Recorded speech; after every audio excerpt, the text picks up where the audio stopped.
जया बच्चन ने कहा कि देश में सबसे गंदा और प्रदूषित पानी महाकुंभ में गंगा नदी का है। विपक्ष के लिए कितना आसान इस तरह से सनातन के केंद्रों के बारे में बयान देना, लेकिन क्यों गंदा है, सुनिए जरा क्या बता रही। सबसे ज्यादा कंटामिनेटेड वाटर इस वक्त कहाँ है? कुंभ में है। उसके लिए कोई सफाई नहीं दे रहे। बॉडीज जो पानी में डाल दी गई हैं उससे पानी कंटामिनेट हुआ है। यही पानी जो है लोगों तक पहुंच रहा है वहां, इसके ऊपर कोई सफाई नहीं दे रहे हैं। जया बच्चन, मैंने तो नहीं देखी इनकी तस्वीरें या महाकुंभ में दिखी हूं, कह रही हैं बॉडीज गंगा में डाल दी गई हैं। बॉडीज गंगा में डाली गई हैं, इनको किसने बताया? इन्होंने कौन सा वीडियो देखा है जिसमें बॉडीज को गंगा में डालते देखा गया है?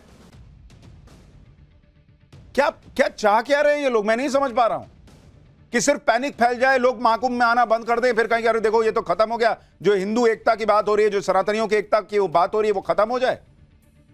फैक्ट्स रखिए, सबूत रखिए तो आदमी बोले। हमने खुद पाठशाला में सवाल उठाया था, झूसी में जो घटना सामने आ रही थी कि वहां पर एक और भगदड़ हुई, हमने खुद प्रशासन से सवाल पूछा, खुद रिपोर्ट दिखाई, जिनके अपने नहीं मिले उनकी रिपोर्ट दिखाई। लेकिन इसका मतलब यह थोड़ी है कि जो चीज नहीं भी दिख रही है, जिसका कोई वीडियो नहीं, कोई सबूत नहीं, उसको भी कह दें कि मोबाइल भर भर के ट्रक में जा रहा है, मिल रहा है, गंगा में लाशें मिल रही हैं।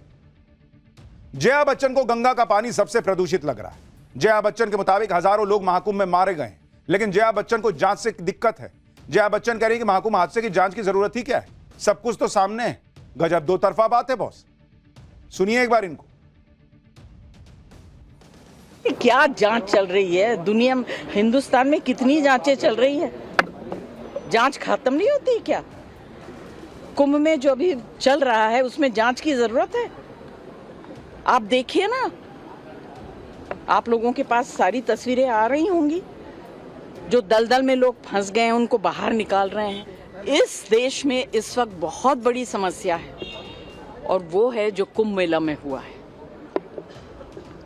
हजारों लोग चले गए हैं।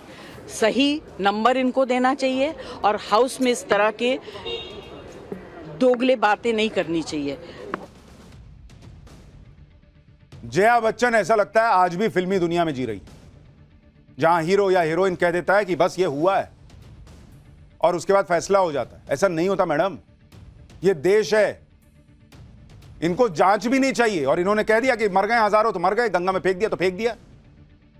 जया बच्चन अभिनेत्री हैं, एक सांसद हैं, सारी वीआईपी सुविधाएं जया बच्चन के पास। जहां जाती हैं उनके आसपास कोई फटक नहीं पाता, फटके तो इनको गुस्सा आ जाता है। कहीं भीड़ लगी हो, जया बच्चन आराम से चली जाती हैं। एयरपोर्ट पर जया बच्चन आम लोगों की तरह लाइन में लगकर एंट्री नहीं लेती हैं, वो दूसरे गेट से एंट्री लेती हैं। वही जया बच्चन वीआईपी ट्रीटमेंट को लेकर सवाल उठा रही, कह रही हैं कि महाकुंभ में वीआईपी लोगों को वीआईपी ट्रीटमेंट मिल रहा है, जबकि आम लोगों के लिए कोई व्यवस्था नहीं है। ये गजब नहीं है बॉस? बिना किसी व्यवस्था के करोड़ों लोगों ने संगम में स्नान कर लिया। कितने ही लोग कैमरे पर आकर कह रहे हैं कि बहुत अच्छा हुआ, बहुत अच्छा स्नान किया है। विदेशी आकर बोल रहे हैं कि भाई बम बम हो गए, मजा आ गया, ऐसा सनातन का रौला देख लिया। और जया बच्चन को बिना गए पता है कि वहां तो कोई व्यवस्था ही नहीं है। सुनिए ये वाला बयान भी सुनिए।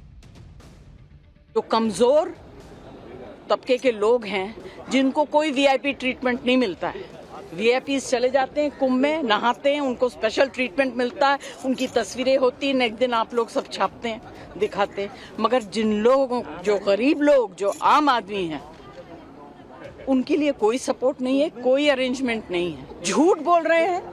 8 कितने करोड़ बोल रहे हैं? इतने करोड़ लोग वहां आएंगे कैसे? आएंगे कैसे? झूठ बोल रहे हैं। विपक्ष के जितने भी नेता महाकुंभ पर सवाल उठा रहे हैं उनमें से बहुत सारे तो महाकुंभ गए ही नहीं, बिना महाकुंभ गए और वहां का माहौल देखे ही महाकुंभ पर सवाल खड़ा कर रहे हैं। जो मन में आ रहा है वो बोल रहे हैं। समाजवादी पार्टी के सांसद रामगोपाल यादव कह रहे हैं कि सीएम योगी का सनातन से कोई वास्ता ही नहीं है। महाकुंभ में मारे गए हिंदुओं को दफन कर दिया गया। रामगोपाल यादव को सुनिए, फिर बताता हूं महाकुंभ पर संत समाज ने क्या कहा है। इसमें तो दबा भी दिया है, हिंदू हैं और दफन कर दिया। जिस दिन यहाँ कुंभ खत्म होगा और लोग गंगा के किनारे जाएंगे और मिट्टी को करो देंगे तो लाशें निकलेंगी। योगी का सनातन से क्या वास्ता है?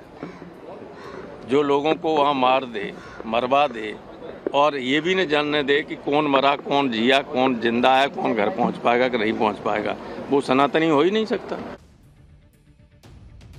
सनातनी होने के सर्टिफिकेट वो बांट रहे हैं जिन्होंने उस इंडी लायंस को नहीं छोड़ा जब सनातन को डेंगू मलेरिया बताने वाले उस इंडी गठबंधन में शामिल थे। इन्होंने तब सनातन की बात नहीं की थी। और आप आयरनी देखिए, दोनों समाजवादी पार्टी के सांसद हैं, रामगोपाल यादव भी और जया बच्चन भी। जया बच्चन कह रही हैं कि लाशें पानी में फेंक दी गई, रामगोपाल यादव कह रहे हैं कि लाशें तो जो है वो गंगा के किनारे दफना दी गई। पहले मन तो बना लीजिए बॉस कि लाशें फेंकी गई हैं या दफनाई गई हैं। कम से कम स्क्रिप्ट तो एक लेके चलिए। आप दफना रहे हैं, जया जी पानी में फेंकवा दे रही हैं, कोई ट्रक भर भर के मोबाइल निकाल दे रहा है। चल क्या रहा है इस देश में बॉस?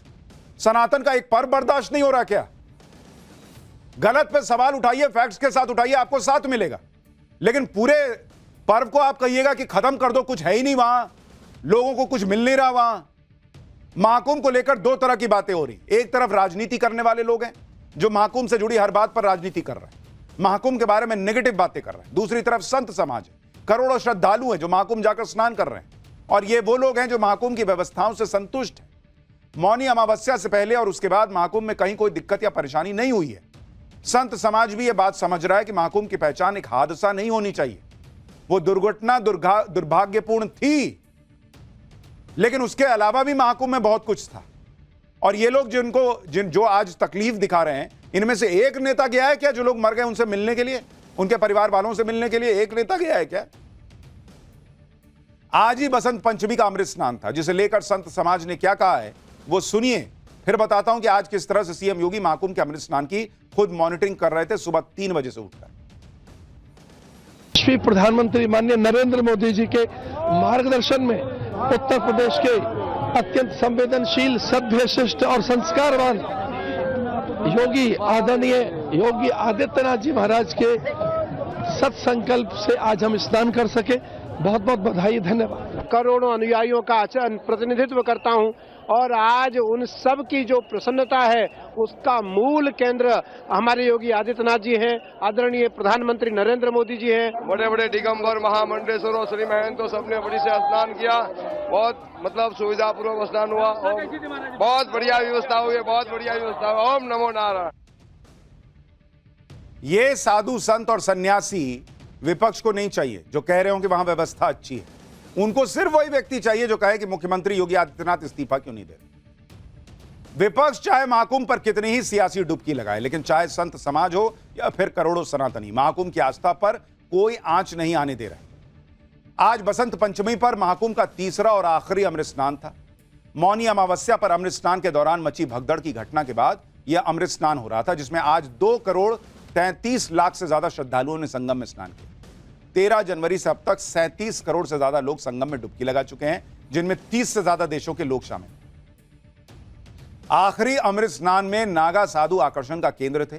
कभी डमरू बजाते तो कभी भाले और तलवारें लहराते। इन साधुओं का शस्त्र कौशल अद्भुत था। जरा देखिए एक बार।